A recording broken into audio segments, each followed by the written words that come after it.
So in this video I'm going to show you how to make a simple wine balancer from a piece of wood like this. This could be a great gift idea or just decorative, or you can actually use it if you wish. Now this is very simple. Basically I took a piece of wood, I estimated the length, this is about 20 centimeters. I cut one end at 45 degrees and I cut a hole that's big enough to accommodate wine bottles. Obviously this isn't wine, but it's what I had on hand. So let's have a look.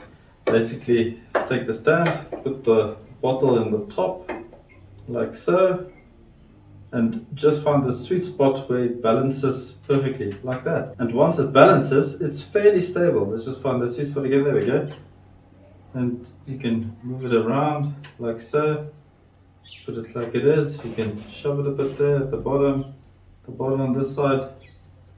So it's fairly stable once you just balance it in the sweet spot. It doesn't take too much time. The same idea, I only took another piece of wood. I merely made two holes into it. So obviously you get the idea, this is going to take two bottles. So I take the first bottle, put it at the bottom like so. Take the second bottle, put it at the bottom more or less like this.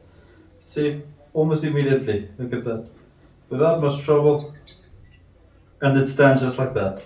Very simple to make. I put a light clear coat on this. You can stain it, you can seal it, you can oil it, whichever you prefer. And there you've got a nice decorative piece to put your bottles, your wine, whatever you want in. It's a great gift if you want to gift someone a bottle of wine. This is a nice gift to go with it as a decorative piece. So if you like this video, be sure to like, and if you want to support my channel, be sure to check out the super thanks button in the description below or just above the description, and you can support the channel if you wish. Until next time, thank you very much.